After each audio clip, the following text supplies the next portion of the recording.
Welcome to my YouTube channel it's our educational hub মৰমৰ ছাত্ৰ ছাত্ৰীসকল আজিৰ এই গুৰুত্বপূৰ্ণ ভিডিঅ'টিলৈ তোমালোকক স্বাগতম জনাইছোঁ। আজিৰ এই ভিডিঅ'টিত আমি কেইবাটাও গুৰুত্বপূৰ্ণ টপিক আলোচনা কৰিম আৰু কি টপিক আলোচনা কৰিম যদি তোমালোকৰ তেনেকুৱা হৈছে যে তোমালোকৰ যিখিনি এনসাৰ তোমালোকে লিখিছিলা সেই এনসাৰখিনি তোমালোকৰ ভবামতে তোমালোকৰ মাৰ্ক হোৱা নাই তেতিয়াহ'লে তোমালোকে সেইখিনি কেনেকৈ ৰিচেকিং কৰিবা আৰু তোমালোকে যদি তোমালোকৰ এনসাৰ শিটখিনি চাব বিচৰা তেতিয়াহ'লে তোমালোকে সেইখিনি কেনেকৈ চিন কৰিব পাৰা বা তোমালোকে চাব পাৰা কমপ্লিট প্ৰসেছ আমি এই ভিডিঅ'টিত আলোচনা কৰিম যে তোমালোকে কি কৰিব লাগিব কি ডকুমেণ্ট লাগিব আৰু তোমালোকৰ ফিজ কেনেকুৱা হ'ব। তোমালোকে ভিডিঅ'টি প্ৰথমৰ পৰা শেষলৈকে চাবা আৰু তোমালোকৰ সহায় কৰাৰ কাৰণে যেটো হোৱাটছআপ গ্ৰুপ বনোৱা হৈছে তোমালোকে হোৱাটছআপ গ্ৰুপত জয়েন হ'বলৈ নাপাহৰিবা। হোৱাটছআপ গ্ৰুপৰ লিংকটো মই কমেন্ট সেকশনত দি দিম। মৰমৰ ছাত্ৰ ছাত্ৰীসকল তোমালোকে এইটো অফিচিয়েল নটিফিকেশ্যন হয়, এইটো তোমাৰ 10 তাৰিখে পাব্লিছ হৈছে। তো আমি একেবাৰে প্ৰথমৰ পৰা শেষলৈকে কমপ্লিট আমি প্ৰসেছখিনি চাম। তোমালোকে ভিডিঅ'টি প্ৰথমৰ পৰা শেষলৈকে চোৱা আৰু তোমালোকে স্কিপ নকৰাকৈ চাবা কাৰণ এটা টপিক যদি তোমালোকৰ ভুল হয় তেতিয়াহ'লে তোমালোকৰ ৰিচেকিং নহ'ব বা তোমালোকে OMR শিট বা এনসাৰ শিট তোমালোকে চাব নোৱাৰিবা। তো প্ৰথমতে চোৱা আমাৰ ইয়াতে চোৱা আমাৰ এ নাম্বাৰ যেটো পোৰ্শন আছে হেতুত আমাৰ কৈছে যে কেনেকৈ আমি সেইখিনি প্ৰসিজাৰ কি হ'ব সেইখিনি আমি আলোচনা কৰিম। এটা চোৱা যিখিনি তোমাৰ MIL সাবজেক্ট আছে মানে তোমাৰ যিসকলৰ MIL তোমাৰ ধৰা হিন্দী আছে বা এছামিজ আছে লগতে ইলেক্টিভ সাবজেক্ট ইয়াতে তোমাৰ ইলেক্টিভ বুলিলে কেৱল তোমাৰ ইলেক্টিভ বুজা নাই ইয়াতে বাকি যিকেইটা চাৰিটা তোমাৰ সাবজেক্ট আছে সেইকেইটা বুজা হৈছে। তো তোমালোকে কেনেকৈ সেইখিনি কৰিবা এটো চোৱা আমাৰ 1 নম্বৰ যেটো পইণ্ট আছে সেই পইণ্টত কৈছে তোমালোকে যেটো আছিফ ডিভিজন 1 যেটো তোমাৰ অফিচিয়েল ৱেবসাইট আছে হেতু তোমালোকে যাব লাগিব। হেতুত যোৱাৰ পিছত তোমালোকে যাব লাগিব apply for rechecking and scanned copy of answer script and OMR with answer key তোমালোকে এটো তোমালোকে ক্লিক কৰিবা। তাৰ পিছত 3 নম্বৰ পইণ্টত কৈছে please select rechecking scanned copy of answer script. এটা চোৱা তোমালোকৰ যেটো পেজ ওলাই আহিব সেই পেজত তোমালোকে কিন্তু এইবোৰ টিক কৰিব লাগিব। যদি তোমালোকে এইবোৰ টিক নকৰা বা যদি ভালদৰে ফিল আপ নকৰা তেতিয়াহ'লে কিন্তু তোমালোকৰ কমপ্লিটলি ভুল হৈ যাব, ঠিক আছে। তাৰ পিছত 4 নম্বৰত কৈছে প্লিজ সিলেক্ট দ্য সাবজেক্ট। এটা চোৱা তোমাৰ কোনটো সাবজেক্টৰ তোমাৰ স্ক্যান OMR কপি লাগে লগতে এনসাৰ স্ক্ৰিপ্ট লাগে আৰু তোমালোকে ৰিচেকিংও কৰিব পাৰা। ইয়াতে কিন্তু আৰু এটা কথা তোমালোকে ইয়াতে ভালদৰে তোমালোকে বুজিব লাগিব। এটা চোৱা ৰিচেকিং আৰু তোমাৰ এনসাৰ স্ক্ৰিপ্ট দুটা কিন্তু বেলেগ বেলেগ বস্তু। তোমালোকে যদি কেৱল ৰিচেকিং কৰিব বিচৰা তেতিয়াহ'লে তোমালোকে ডাইৰেক্টলি ৰিচেকিং কৰিব পাৰা আৰু যদি তোমালোকে কেৱল এনসাৰ স্ক্ৰিপ্টখিনি তোমালোকে চাব পাৰা তেতিয়াহ'লে তোমালোকে হেতুৰ কাৰণে সেপাৰেটলি তোমালোকে চাব পাৰা। হেতু আমি পিছত আলোচনা কৰিম, সেইখিনিও আছে। তো হেতু তুমি ক্লিক কৰিলা। তাৰ পিছত তোমালোকৰ এটা আছে তাৰ পিছৰ যিখিনি আছে তোমালোকৰ যিমানখিনি নেসেসাৰী ইনফৰমেশন আছে সেই ইনফৰমেশনখিনি তোমালোকে তাতে দিব লাগিব লগতে তোমালোকে ফিজটো পে কৰিব লাগিব আৰু সেই ফিজটো কেৱল তোমালোকে অনলাইন যোগেৰেহে তোমালোকে পে কৰিব লাগিব। এটা তোমাৰ UPI হ'ব পাৰে নাইবা হিহঁতৰ যেটো তোমাৰ আছে হেতু তোমালোকে ডাইৰেক্টলি ট্ৰানজেকশন তোমালোকে তাতে কৰিব পাৰিবা, ঠিক আছে। তাৰ পিছত তোমাৰ ইয়াতে কি কৈছে rechecking of answer script along with obtaining scanned copy.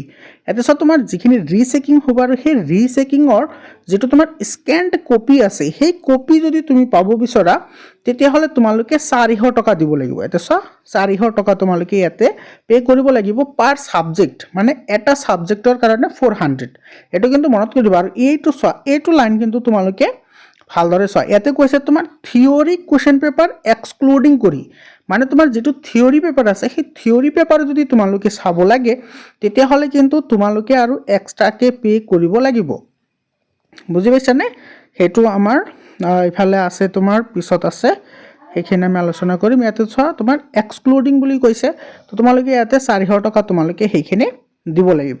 তাৰ পিছত এই ইয়াতে দিছে চোৱা আৰু তোমালোকে যিখিনি তোমাৰ ৰিচেকিং তোমালোকে যে কৰিবা সেই ৰিচেকিং কি হ'ব তোমালোকে এই কথাটো কিন্তু ভালদৰে জানিব লাগিব যে তোমালোকে কি ৰিচেকিং কৰিব লাগিব, ঠিক আছে।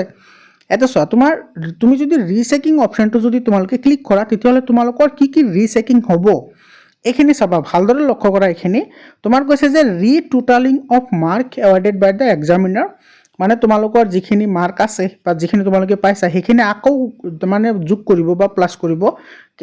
এনেকুৱা হ'ব পাৰে যে তোমাৰ এড কৰোতে ভুল হৈছে, ঠিক আছে। তো সেইখিনি আকৌ তোমাৰ টোটাল কৰিব হেতু গল। তাৰ পিছত আছে assessment of answers which have been left out unevaluated. ধৰিলা তোমাৰ কোনো এটা এনসাৰ কোনো চেক কৰা নাই বা কোনো একটা পেজ তোমাৰ বিহাইণ্ড দ্য চিন ৰৈ গৈছে, তো সেইবোৰ তোমাৰ আকৌ কি হ'ব, চেক হ'ব, ৰিচেক হ'ব।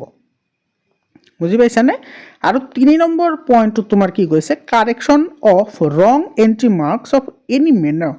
মানে যদি তোমালোকৰ কেনেবাকৈ তোমাৰ যদি ভুলকৈ নম্বৰ দিয়া গৈছে সেইটো কিন্তু চেক হ'ব। এই কথাটো কিন্তু বহুত ইম্পৰ্টেণ্ট হয়, এই কথাটো কিন্তু বহুত ইম্পৰ্টেণ্ট হয়। তো তোমাৰ এইখিনি চোৱা, এইখিনি তোমালোকৰ যদি এনেকুৱা হয় যে কোনো এটা এনচাৰত তোমাৰ আছিল 2 মাৰ্ক কিন্তু এক্সামিনাৰে ভুলতে 3 মাৰ্ক দি দিছে, তেতিয়াহ'লে কিন্তু ৰিচেকিং হ'লে কিন্তু এইটো ৰিচেকিং হ'ব।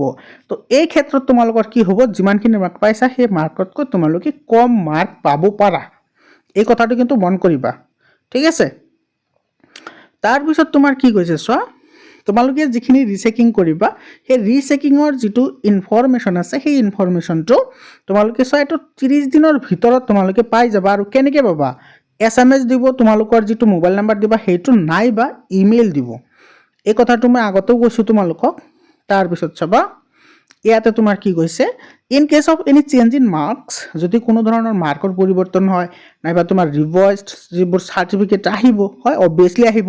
বৰ্তমান যিটো তোমালোকৰ মাৰ্কশ্বিট দিছে সেই মাৰ্কশ্বিটটো নহ'ব, তেতিয়া ৰিচেকিং কৰিলে যদি মাৰ্ক বাঢ়ে তেতিয়াহ'লে আকৌ নতুনকৈ তোমাৰ চাৰ্টিফিকেট আহিব।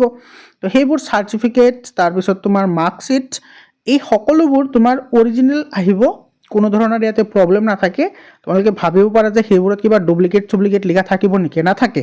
যেনেকুৱা ধৰা তোমাৰ চাৰ্টিফিকেট এটা হেৰাই গ'লে তুমি যদি আকৌ বৰ্ডৰ পৰা চাৰ্টিফিকেট এটা বনোৱা তেতিয়াহ'লে ওপৰত লাহেকৈ লিখা থাকে ডুপ্লিকেট বুলি বা ছেকেণ্ড কপি বুলিও লিখা থাকে।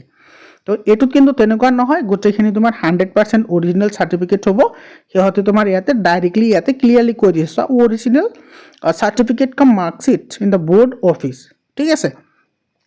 আৰু এইখিনি তোমালোকৰ ডাইৰেক্টলি ক'ত আহিব, স্কুলত আহিব, ঠিক আছে? তোমালোকে স্কুলৰ পৰা এইখিনি কালেক্ট কৰিব পাৰিবা। তাৰপিছত চোৱা ইয়াতে তোমাৰ কি কৈছে, এইটো কি কৈছে চোৱা, scanned copy of answer script. যিটো তুমি আনচাৰ স্ক্ৰিপ্ট যিটো তুমি স্কেন কৰিবা বা যিটো তুমি চাব বিচৰা সেইটো কেৱল এইটো চোৱা অনলি দিছে ইয়াতে, কেৱল তোমাৰ কি কৰিব, ইমেইল যোগেৰে পঠাব। মানে তুমি যিটো ইমেইল দিবা সেই ইমেইল যোগেহে তোমাৰ এইটো পঠাই দিব। বুজি পাইছানে? মই যে তোমালোকক কৈছিলোঁ যে আৰু অলপমান কথা আছে ইয়াতে। চোৱা তোমাৰ স্কেন্ড কপি আৰু OMR উইথ আনচাৰ কি এইটো পাবলৈ হ'লে তোমালোকে কেনেকৈ কৰিব লাগিব, মই ক'লোঁ সেইখিনি তোমাৰ আছিল গোটেইখিনি ৰিচেকিঙৰ প্ৰচেছ। আৰু এইখিনি তোমাৰ যদি কপি বিচৰা তেতিয়াহ'লে তোমালোকে কি কৰিব লাগিব সেইখিনি চোৱা। প্ৰথমতে তোমালোকে এইটো ৱেবছাইটত যাব লাগিব, তাৰপিছত apply for rechecking scan copy of answer script and OMR with answer key এইখিনি কৰিবা।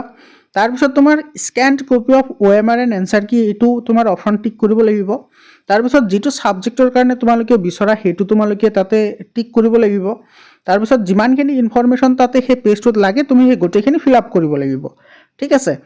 আৰু যদি তোমালোকৰ এইটো চোৱা ইয়াতে দিছে fees for scanned OMR and answer key is 50 rupees per subject. এইটো চোৱা, তো প্ৰথমতে তুমি কিমান দিছিলা 400, এইটো কেৱল ৰিচেকিঙৰ কাৰণে, ঠিক আছে? ৰিচেকিঙৰ কাৰণে 400 লাগিব। আৰু যদি তোমালোকে সেইবোৰৰ যদি মানে স্কেন কপি চাব বিচৰা তেতিয়াহ'লে তোমালোকে এক্সট্ৰাকৈ আৰু 50 rupees দিব লাগিব পাৰ ছাবজেক্ট। মানে ধৰা তুমি দুটা কৰিছা তো তুমি 100 rupees দিব লাগিব, তিনিটা হ'লে তুমি 150 rupees দিব লাগিব। তো টোটেল তোমাৰ পাৰ ছাবজেক্টত 450 পৰিব। বুজি পালানে? তাৰপিছত তোমাৰ ইয়াতে কি কৈছে চোৱা, তুমি যিমানখিনি তোমাৰ যদি OMR যিটো এনচাৰ স্ক্ৰিপ্ট তুমি চাব বিচৰা সেইটো 30 দিনৰ ভিতৰত কেৱল ইমেইলৰ যোগেৰেহে তোমাক সেইটো চাবলৈ দিব, ইমেইলৰ যোগেৰে। এতিয়া আহিছোঁ তোমাৰ এই পৰ্টেলটো কেতিয়া অ'পেন হ'ব। চোৱা এইটো তোমাৰ এই যি তোমালোকৰ এই যিটো পৰ্টেল আছে আজি 10 তাৰিখ, তো তোমালোকৰ এই পৰ্টেলটো অ'পেন হ'ব 13 তাৰিখে। কিমান তাৰিখে? 13 তাৰিখে অ'পেন হ'ব। চোৱা 2 days আফটাৰ, মানে আজি 10 তাৰিখ, তো 2 দিন পিছত মানে কি হ'ব, এইটো 13 তাৰিখ হ'ব। তো 13 তাৰিখেহে তোমালোকৰ কি হ'ব, অ'পেন হৈ যাব। আৰু এইটো তোমাৰ এইটো 15 দিনৰ ভিতৰত তোমালোকে গোটেইখিনি এপ্লিকেশ্যন কৰিব লাগিব। মানে তোমাৰ 15 দিন টাইম থাকিব, ঠিক আছে? যদি ইফালে 13 হয়, 13 আৰু 15 হয় তোমাৰ ইফালে 28, তো তুমি 28 তাৰিখলৈ তুমি এপ্লাই কৰিব পাৰিবা, 15 দিন টাইম থাকিব। তাৰপিছত তোমালোকে ইয়াতে চোৱা কেৱল তোমালোকে যিটো আমাৰ ইনষ্ট্ৰাকশ্যন দিয়া আছে, যিখিনি আমি আলোচনা কৰিলোঁ সেইখিনিহে তোমালোকে ইউজ কৰিব লাগিব। আৰু তোমালোকৰ ইয়াতে চাবা যদি তোমালোকে অফলাইন এপ্লিকেশ্যন কৰিছা সেইটো ডাইৰেক্টলি ৰিজেক্ট কৰা হ'ব। এতিয়া চোৱা ডাইৰেক্ট ৰিজেক্ট কৰা হ'ব বুলি কৈছে। আৰু তোমাৰ এই কথাটো কিন্তু বহুত মন কৰিবলগীয়া দেই, তোমালোকে চাবা, তোমালোকে কিন্তু কোনো ধৰণৰ মিষ্টেক নকৰিবা। এই 6 নম্বৰ পইণ্টটো চোৱা, যিটো আমাৰ ইণ্ডিয়াৰ RTI এক্ট আছে 2005-ৰ, এইটো কিন্তু 2000 যিটো 16-ত আহিছে সেইটো নহয়, কিন্তু এইটো 2005-ৰ যিটো RTI এক্ট আছে, সেই এক্ট মতে তোমালোকৰ যিখিনি ৰিজেক্ট ৰিজাল্ট আহিব বা OMR চিট আহিব বা এনচাৰ স্ক্ৰিপ্ট আহিব, সেইখিনি কিন্তু তোমাৰ এইটো আণ্ডাৰত নাহে। চোৱা, এইটো দিছে তোমাৰ আৰু কনফিডেন্সিয়েল ডকুমেণ্ট, এইটো চোৱা কনফিডেন্স, তুমি কাৰো লগত সেইটো কি কৰিব নোৱাৰা, শ্বেয়াৰ কৰিব নোৱাৰিবা। এই কথাটো কিন্তু মনত ৰাখিবা। কিছুমান আছে যে তোমাৰ টিচাৰক দি দিব, মুখক দি দিয়ে, তো সেই কথাটো যদি তোমাৰ বৰ্ডৰ মানুহে গম পায়, তোমাৰ ওপৰত লিগেল একশ্যন হ'ব পাৰে। গতিকে ৰিস্ক লোৱাৰ কোনো দৰকাৰ নাই। তো তোমালোকৰ যিখিনি OMR স্ক্ৰিপ্ট তোমালোকৰ ইমেইলৰ যোগেদি দিব, আৰু যিখিনি মাৰ্ক তোমালোকৰ এড হ'ব বা মাইনাছ হ'ব, সেইখিনি তোমালোকৰ SMS যোগে জনাই দিব বা ইমেইলৰ যোগে জনাই দিব। সেইবোৰ কাৰো লগত তোমালোকে শ্বেয়াৰ কৰিব নোৱাৰা, ঠিক আছে? বুজি পালা এইখিনি? আৰু গোটেইখিনি কাম তুমি অনলাইন প্ৰচেছত কৰিব লাগিব। এইটো চোৱা, যিখিনি টকা দিব লাগে গোটেইখিনি কৰিব লাগিব। আৰু যদি তোমাৰ এপ্লিকেশ্যনটো ইনকমপ্লিট থাকে, কোনো কাৰণবশতঃ যিকোনো এটা বক্স যদি তোমালোকে ফিল আপ নকৰা, তেতিয়াহ'লে তোমালোকৰ সেইটো ৰিজেক্ট হ'ব, ঠিক আছে? আৰু তোমালোকৰ যিটো ৰি-ইভালুৱেটেড এনচাৰ বা OMR চিট বা তোমাৰ স্কেন্ড কপি 15 ডেজৰ ভিতৰত তোমালোকে পাই যাবা। ধৰি লোৱা তোমাৰ 13 তাৰিখে এপ্লাই কৰিলা, তো তোমালোকে 28 তাৰিখৰ ভিতৰত তোমালোকে ৰিজাল্টটো পাই যাবা, যে তোমালোকৰ মাৰ্ক কমিল নে মাৰ্কটো বাঢ়িল, গোটেইখিনি তোমালোকে পাই যাবা, ঠিক আছে?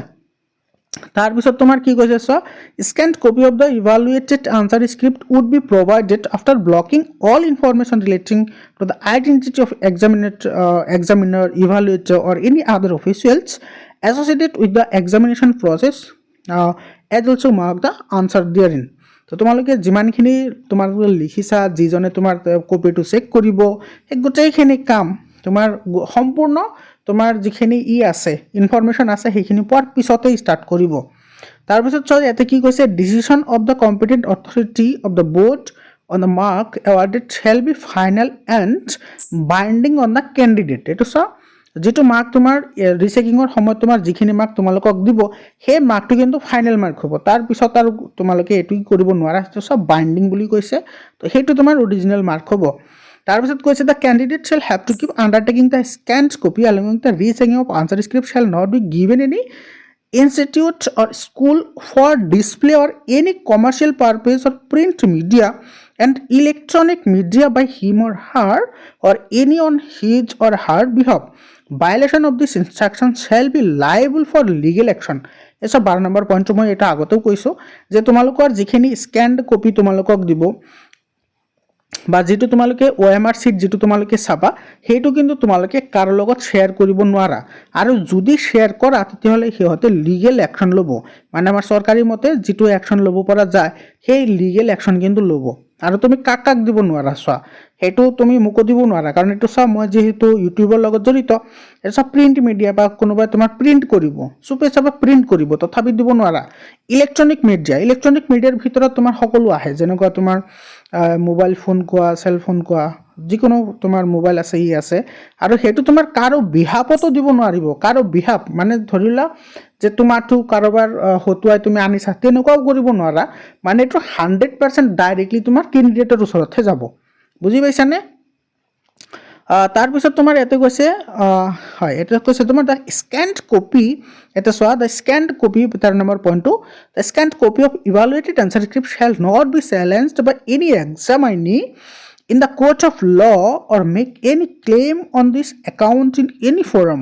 এটা কিন্তু বহুত ইম্পৰ্টেণ্ট এটা কথা কৈছে, যে তুমি যিখিনি স্কেন কপি তুমি কৰিবা বা যিখিনি তোমাৰ ৰি-ইভালুৱেশ্যন হ'ব, সেইখিনি লৈ তুমি যদি কোনোবা কোৰ্টত যোৱা বা হাইকোৰ্টত যোৱা, তেতিয়াহ'লে কিন্তু সেইবোৰ কোনো একশ্যন লোৱা নহয়। মানে তোমাৰ এক্সামিনাৰে যিখিনি তোমাক ৰিচেক কৰি যিটো মাৰ্ক দিব, সেইটো ফাইনেল। তাৰে পিছত আৰু তুমি তাতে ক্লেইম কৰিব নোৱাৰিবা। তাৰপিছত কি কৈছে চোৱা, the board will not be responsible for any loss or damage of any inconvenience caused to the candidate consequent upon the delay in communication for reasons beyond control. মানে তোমাৰ যিটো আমাৰ যিটো বোৰ্ড আছে, সেই বোৰ্ডৰ কোনো ইয়াতে দায়িত্ব নাথাকে। যদি তোমাৰ যিকোনো অসুবিধাৰ কাৰণে, এইটো চোৱা, তোমাৰ কথা কৈছে, তোমাৰ যিকোনো অসুবিধাৰ কাৰণে তুমি সেইটো ৰি-ইভালুৱেশ্যন কৰিছা বা OMR চিট তোমালোকে চাব বিচাৰিছা, তোমাৰ অসুবিধাৰ কাৰণে যদি তুমি সেইবোৰ সম্পূৰ্ণ কৰিব নোৱাৰা তেতিয়াহ'লে তাৰ কাৰণে বোৰ্ড কোনো পধ্যেই কি নহয় দায়ী নহয়। এইটো বোৰ্ডে তাতে কোনো ধৰণৰ কি নহয় তাতে ইনক্লুড নাথাকে বা সিহঁতে এইটোৰ প্ৰতি কোনো ৰেছপন্স নিদিব। বুজি পাইছা? 15 নম্বৰত কৈছে separate application under RTI not required. মানে তোমাৰ ধৰি লোৱা তুমি ৰিচেকিং কৰিছা, ৰিচেকিঙৰ কাৰণে তুমি ফৰ্ম ফিল আপ কৰিছা, লগতে তুমি RTI মাৰিছা, তেতিয়াহ'লে তোমাৰ এই RTIটো তাত সিহঁতে গ্ৰহণ নকৰে, কাৰণ তুমি অলৰেডি ৰিচেকিঙৰ কাৰণে ফৰ্ম ফিল আপ কৰিছা। গতিকে RTI তোমালোকে ইয়াতে কৰিব নোৱাৰা। RTI মানে তোমাৰ ৰাইট টু এডুকেশ্যন হয়, সেইটো কিন্তু তোমালোকে কৰিব নোৱাৰা। তাৰপিছত কৈছে তোমাৰ the applied candidate has to give an undertaking that he or she will follow and comply all the instructions and mentioned above in the letter and spirit. তাৰমানে তোমাৰ আমাৰ বোৰ্ডে ইয়াতে যিমানখিনি কথা তোমাক ক'লে সেই গোটেইখিনি কথা তুমি মানিব লাগিব আৰু কোনো ধৰণৰ তুমি কমপ্লেইন কৰিব নোৱাৰিবা, আৰু সেইখিনি তোমাৰ কি হ'ব ফাইনেল হ'ব। আৰু এইটো তোমাৰ কি কৰিব লাগিব, তুমি নিজে আণ্ডাৰটেকিং এটা দিব লাগিব। সেইটো ফৰ্ম ফিল আপ কৰাৰ সময়তে তোমালোকে গম পাই যাবা যে তোমালোকৰ যেনেকুৱা ডিক্লাৰেশ্যন যেনেকুৱা থাকে তেনেকুৱা ধৰণৰ তুমি ডিক্লাৰেশ্যন দিব লাগিব। ঠিক আছে? আৰু ইয়াতে তোমাৰ জেনেৰেল ইনষ্ট্ৰাকশ্যন দিছে গোটেইখিনি। তো এইখিনি আমি অলৰেডি আলোচনা কৰিছোঁৱে। এইখিনি চোৱা, এই গোটেইখিনি কথা তোমাৰ তাতেও আছে, এইখিনি আমি আলোচনা কৰিছোঁ। এইটো চোৱা, তোমাৰ 2 দিন পিছত তোমাৰ এইটো কি হ'ব তাতে হ'ব। ঠিক আছে? এইটো চোৱা, আমাৰ ছেক্ৰেটাৰীৰ পৰা আহিছে ডাইৰেক্টলি। তো মৰমৰ ছাত্ৰ ছাত্ৰীসকল, আশা কৰিছোঁ তোমালোকৰ সকলোৰে ৰিজাল্ট ভাল হৈছে। আৰু যদি তোমালোকৰ ভাৱ হয় যে নাই মই ৰিচেকিং কৰিব পাৰিম, তেতিয়াহ'লে তোমালোকে ৰিচেকিং কৰিবা। আৰু তোমালোকে হোৱাটছআপ গ্ৰুপত জইন হ'বলৈ নাপাহৰিবা। কোনো ধৰণৰ প্ৰশ্ন থাকিলে 7002824673 এইটো নম্বৰত তোমালোকে কণ্টেক্ট কৰিবা। মই তোমালোকৰ যিখিনি ডাউট থাকে সেইখিনি মই ক্লিয়াৰ কৰাৰ কাৰণে ট্ৰাই কৰিম। লগতে তোমালোকে কমেণ্টত জনাবা যে তোমালোকে কোনে কিমান নম্বৰ পাইছা আৰু কিমান নম্বৰ পাব লাগিছিল। আৰু যিমান পাৰা ভিডিঅ'টো তোমাৰ বন্ধুবৰ্গৰ লগত শ্বেয়াৰ কৰিবা। আজিৰ কাৰণে এইখিনিয়ে। আকৌ লগ পাম বেলেগ এটা ভিডিঅ'লৈ। ধন্যবাদ।